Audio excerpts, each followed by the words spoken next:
நண்பர்கள் அனைவருக்கும் இனிய காலை வணக்கம்.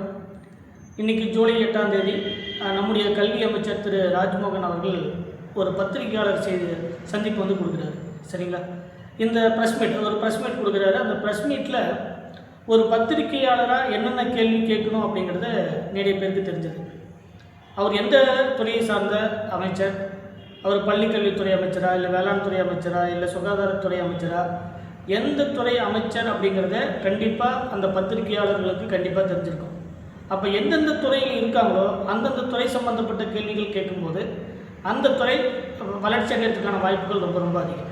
அந்த மாதிரி ஒரு கல்வித்துறை அமைச்சர்கிட்ட என்னென்ன கேள்விகள் கேட்கணும் அப்படிங்கிறது, ஒரு கல்வியினுடைய வளர்ச்சியை பற்றி கேட்டுக்கலாம், இந்த கல்வியில் நீங்கள் கொண்டு வந்த முன்னேற்றங்கள் என்ன அதை பற்றி கேட்டுக்கலாம், மாணவர்களுக்கு அந்த கழிப்பறை வசதி செய்து முடிக்கப்பட்டதா இல்லையா அப்படின்னு கேட்டுக்கலாம், பள்ளியினுடைய வளாகம் தூய்மையாக இருக்குதா இல்லையா அப்படின்னு பார்த்துக்கலாம், ஏன் அந்த பாடப்புத்தகத்தில் இந்த மாதிரியான குளறுபடிகள் நடக்குது, ஒரு HMA வந்து இந்த பாடப்புத்தகத்தில் இப்போ கரண்டில் இருக்கக்கூடிய புத்தகத்தை எல்லாத்தையும் ஒரு பேப்பர் கடைக்கு போட்டார் அப்படிங்கிற கேள்விகளை கேட்டுக்கலாம், இந்த 2013 பாஸ் பண்ண கேண்டிடேட்டுக்கு நீங்கள் எப்போ போஸ்டிங் போட போகிறீங்க அப்படிங்கிறத கேட்டுக்கலாம், ஒரு PGTRB தேர்வுகள் எப்போ நடத்தப்படும் அப்படிங்கிறத கேட்டுக்கலாம், இந்த பள்ளி கல்வித்துறை சம்மந்தப்பட்டதில் இந்த மாணவர்களுக்கு பாலியல் தொல்லை கொடுக்கக்கூடிய நிறைய வாய்ப்புகள் அது அதிகமாக இருந்துகிட்டே இருக்குது. இந்த பாலியல் தொல்லை காரணமாக நிறைய மாணவிகள் வந்து பாதிக்கப்படுறாங்க.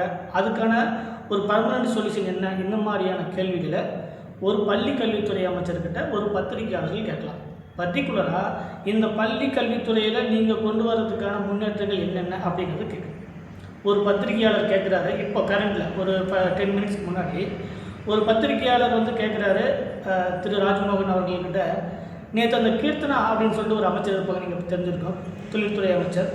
இந்த கீர்த்தனா வந்து ஒரு ஸ்கூலுக்கு விசிட் போகிறாங்க. அந்த விசிட் போன இடத்துல ஒரு பொண்ணுக்கிட்ட வந்து ஏன் உங்களுக்கு இங்கிலீஷ் இது கூட தெரியலையா அப்படிங்கிற மாதிரி கேட்குறாங்க. அது ஒரு பெரிய இஷ்யூ ஆகும். எந்த கேள்வி கேட்கணும் அப்படிங்கிறது அந்த அம்மாவுக்கும் தெரியல.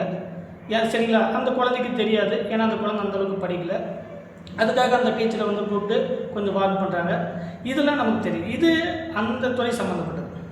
அந்த அம்மாவை ட்ரோல் பண்ணுறது அதெல்லாம் ஓகே, நீங்கள் என்னவாவது பண்ணிட்டு போங்க, அதை பற்றி நான் அதுக்குள்ளே வர விரும்பலை. ஒரு பள்ளி கல்வித்துறை அமைச்சராக இருக்கக்கூடிய ராஜ்மோகன் அவர்கள்கிட்ட ஒரு பத்திரிகையாளர் என்னென்ன கேள்விகள் கேட்கணும், ஏன் வந்து நீங்கள் மாற்றுக் கட்சியினர் வந்து உள்ளே சேர்த்துக்கிறீங்க, சரிங்களா, இதெல்லாம் இந்த பள்ளி கல்வித்துறை அமைச்சர் கேட்க வேண்டிய கேள்வியா? ஒரு முதலமைச்சரை பார்த்து கேளுங்க, இல்லை அவருக்கு அடுத்த ஆதரவச்சர், இந்த மாதிரி கேள்வி. நீங்கள் யாருக்கிட்ட என்ன கேள்விகள் கேட்கணும் அப்படிங்கிறத ஒரு பத்திரிகையாளருக்கு இன்னும் தெளிவாகவே தெரியல. சரிங்களா? அது வந்து எனக்கு ஒரு பெரிய ஒரு மனக்கவலையாக இருக்குது. இவங்க பத்திரிகையாளர்கள் தானா, இல்லை பத்திரிகையாளர்கள் போர்வையில் இருக்கக்கூடிய ஒரு 3 அறிவு படைத்த ஒரு ஆட்களா அப்படிங்கிறது எனக்கு டவுட்டாகவே இருக்குது. அதனால் யாருக்கிட்ட என்ன கேள்விகள் கேட்கணும் அப்படிங்கிறத கொஞ்சம் நீங்கள் சப்போஸ் எனக்கு தெரியல சார், இந்த கேள்விகள் எனக்கு கேட்க தெரியல அப்படிங்கிறது சொன்னீங்கன்னா நைட்டில் உட்காந்து ஸ்கிரிப்ட் எழுதுங்க. சரிங்களா? அந்த இதில் என்னென்ன கேள்விகள் அவரை கேட்கலாம், அவர் மடக்கிற மாதிரியான கேள்விகள் ஏதாவது இருக்கா, அப்படி கேட்கும்போது அவர் ஏதாவது சொல்லுவாரா, ரிப்ளை பண்ணுவாரா அப்படிங்கிற டேட்டா வந்து கலெக்ட் பண்ணுங்க. ஒரு பத்திரிகையாளராக இருந்துட்டு எந்த ஒரு அறிவுமே இல்லாமல் மொத்தமாக போகிறது, ஒரு ட்ரோல் பண்ணக்கூடிய விஷயங்களை கேட்குறது, அடுத்தவங்க ஒரு என்ன சொல்கிறது, இன்னொருத்தர் வந்து கமெண்ட் பண்ணுற மாதிரி ஒரு கேள்விகள் கேட்குறது, இதில் அந்த துறை சம்மந்தப்பட்ட கேள்விகளை கேளுங்க. அவரை துறை அந்த துறையில் வந்து அவர் வந்து நல்லா தெரிஞ்சு வச்சுருக்காரா அப்படிங்கிறதெல்லாம் கேளுங்க. அவங்க கொண்டு வந்த திட்டங்கள் என்னென்ன அப்படிங்கிறத நீங்கள் 1 by 1 கேட்டு என்ன பண்ணலன்னா தெரிஞ்சுக்கலாம். இப்போ ப்ரெஸ் மீட் கொடுக்குறாரு. ப்ரெஸ் மீட்டில் நடந்தது ஒரு 10 நிமிஷம் 15 நிமிஷம் நடந்திருக்கும். இந்த ப்ரெஸ் மீட்டில் நீங்கள் கேட்ட ஒரு கேள்வி கூட உருப்படியான கேள்வி இல்லை. சரிங்களா? எந்த ஒரு கேள்வியுமே, ஒரே ஒரு சின்ன கேள்வி கூட அதில் அந்த முக்கியமான கேள்வி, அந்த துறைக்கு சம்மந்தப்பட்ட கேள்வி அப்படிங்கிறது ஒன்று இல்லவே இல்லை. அப்போ பத்திரிகையாளர்கள் எதை நோக்கி போகிறீங்க அப்படிங்கிறது எனக்கு தெரியல. சரிங்களா? இப்போ அது ரீசெண்டாக கூட உங்களுக்கு இன்னொரு எக்ஸாம்பிள் கூட சொல்கிறேன். ஷாருக்கானுடைய மகன் வந்து ஒரு கேஸ் விஷயமாக உள்ளே போட்டாங்க அப்படின்னு சொல்லிட்டு எல்லா பத்திரிகையாளர்களும் வந்து ரொம்ப ஆர்வமாக அதை பற்றி பேசிகிட்டு இருந்தாங்க. அதே நேரத்தில் ஒரு கபடி பிளேயரோ, ஒரு ஸ்போர்ட்ஸில் வந்து சக்ஸஸ்ஃபுல்லாக, இல்லை ஒரு இந்த ஏரோநாட்டிக்கல்ஸில் ஏதாவது கண்டுபிடிச்ச மாணவர்களை பற்றியோ இதெல்லாம் யாருமே பேசுறது. ஒரு பக்கம் சினிமா மோகம், இன்னொரு பக்கம் இந்த மாதிரி இந்த பத்திரிகையாளர்களுடைய ஒரு கேட்டகரி. பத்திரிகையாளர்களும் இப்படி இருக்காங்க, அவங்க ஒரு பக்கம் இப்படி இருக்காங்க. அதனால் இது வளர்ச்சிக்கான முறைகள் கிடையாது. ஸோ ஒரு பத்திரிகையாளர் எந்தெந்த துறை சம்மந்தப்பட்ட அதிகாரிகள்கிட்ட, அதாவது துறை அதிகாரிகளை விட அந்த அமைச்சர்கள்கிட்ட அவங்க எந்த துறையை சேர்ந்த அமைச்சர், அந்த துறை சம்மந்தப்பட்ட கேள்விகள் அடுக்கடுக்காக வைங்க. அது எப்போ நீங்கள் கம்ப்ளீட் பண்ண போகிறீங்க அப்படிங்கிறத கேளுங்க. அது எப்போ ஸ்டார்ட் பண்ண போகிறீங்க அப்படின்னு கேளுங்க. எப்போ முடிக்க போகிறீங்க அப்படிங்கிறத கேளுங்க. அந்த துறையில் நீங்கள் இதெல்லாம் செய்ய போகிறீங்க அப்படிங்கிறத மக்களுக்கு அழகாக தெளிவாக எக்ஸ்பிளைன் பண்ணுங்கள்.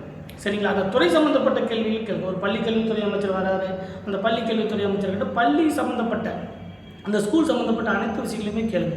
ஒரு மாணவிக்கு வெளியே ஸ்கூல்லேருந்து வரும்போது, அந்த பஸ்ஸிலேருந்து இறங்கி ஸ்கூலுக்கு வரும்போது, அந்த வரக்கூடிய அந்த பர்டிகுலரான ஒரு 1/2 கிலோமீட்டர் 1 கிலோமீட்டர் டிஸ்டன்ஸில் இருக்கக்கூடிய மாணவர்களோ, இல்லை ரொம்ப தூரத்துலேருந்து வரக்கூடிய மாணவர்களோ, அவங்களுக்கு ஏற்படக்கூடிய இன்னல்கள் ஏதாவது இருந்தால் அதை சுட்டி காட்டி இந்தந்த பிரச்சனைகள்லாம் இருக்குது, அந்த மாணவர்கள் இந்தந்த இடத்துலலாம் வராங்க. இப்போ பர்டிகுலராக நம்ம ஃபார் எக்ஸாம்பிளுக்கு எங்கள் ஊர் பி அக்ரஹாரம் இருக்குது அப்படின்னா, பி அக்ரஹார ஸ்கூல்லேருந்து எந்தெந்த மாணவர்கள், எந்தெந்த பக்கத்தில் இருக்கக்கூடிய மாணவர்கள், எந்தெந்த கிராமத்திலிருந்து வரக்கூடிய மாணவர்கள் இருக்காங்க, அப்போ அவங்க வரக்கூடிய சூழ்நிலையில் ஏதாவது பிரச்சனைகள் இருக்கா, இல்லை வரக்கூடிய இடத்துல ஏதாவது ஒயின் ஷாப் இருக்கா, இல்லை வரக்கூடிய இடத்துல ஏதாவது பிரச்சனைகள் நடக்கிறதுக்கான வாய்ப்புகள் அந்த இடத்துல இருக்கா அப்படிங்கிறதெல்லாம் நீங்கள் தெரிஞ்சு அவர்கிட்ட வைக்கலாம். இந்த மாதிரியான பிரச்சனைகள்லாம் இருக்குது, இதை சால்வ் பண்ணுறதுக்கு நீங்கள் பாருங்கள் அப்படிங்கிற டேட்டா எடுக்கணும் நீங்கள். அதே மாதிரி பள்ளியில் ஆசிரியர்கள் கரெக்டாக பாடம் நடத்துகிறாங்களா அப்படிங்கிறத நீங்கள் என்ன பண்ணணும், ஒரு டேட்டா எடுக்கணும். சரிங்களா? இப்போ நான் இன்னொரு விஷயம் கூட ரொம்ப சிம்பிளாக ஒரு விஷயம் கேட்குறேன். ஒரு அரசாங்கம், நான் எந்த அரசாங்கம் அப்படிங்கிறத இல்லை, எந்த அரசாங்கமாக இருந்தாலும் பர்டிகுலராக அந்தந்த ஃபீல்டில் அந்தந்த துறைக்கு சம்மந்தப்பட்ட ஆட்கள்கிட்ட அந்த பொறுப்பு ஒப்படைக்கிறாங்க. அப்போ அதுக்கு அந்த துறை சம்மந்தப்பட்ட கேள்விகளை கேட்கும்போது அது துறையில் அவங்க இன்னும் படிச்சிருக்காங்களா, இல்லை இன்னும் படிக்கணுமா, இல்லை அந்த துறையை மேம்படுத்துவதற்கு ஏதாவது ஒரு ஐடியா வச்சுருக்காங்களா அப்படிங்கிறது தெரியும். சரிங்களா? அதெல்லாம் விட்டுட்டு தேவையில்லாத அன்வான்ட் கொஷின்ஸ் எல்லாம் கேட்டு டைம் பாஸ் பண்ணுறது, ஸ்க்ரோல் பண்ணுறது. நடிகை ஒரு நடிகைக்கு குழந்தை பிறந்திருக்கும். இந்த உலகத்தில் யாருக்குமே குழந்தை பிறந்ததே இல்லையா? நடிகைக்கு மட்டும்தான் குழந்தை பிறந்திருக்கா? நடிகை ஒன்று பாத்ரூம் போகிறத மட்டும்தான் இவங்க சொல்லலை.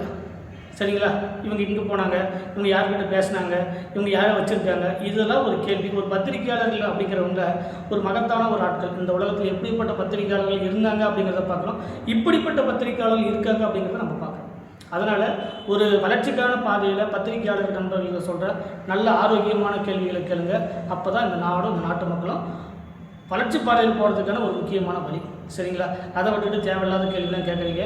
நிறைய மாணவர்கள், நிறைய ஆசிரியர் பெருமக்கள் வேலை இல்லாமல் வேலைக்காக திண்டாடிட்டு இருக்காங்க. அந்த மாதிரியான கேள்விகளை ஒருத்தர் கூட முன்வைக்கிறதுக்கு அவங்களுக்கு அறிவு இருக்கா இல்லையா அப்படிங்கிறது எனக்கு மிகப்பெரிய கேள்வியாகவே இருக்குது. சரிங்களா? அதனால் இந்த அரசியல் ஒரு பக்கம் இருக்கட்டும், கல்வி சம்மந்தப்பட்ட ஆட்கள்கிட்ட கல்வி சம்மந்தப்பட்ட கேள்விகளை கேளுங்க அப்படிங்கிறது என்னுடைய தாழ்மையான கருத்து. தேங்க்யூ.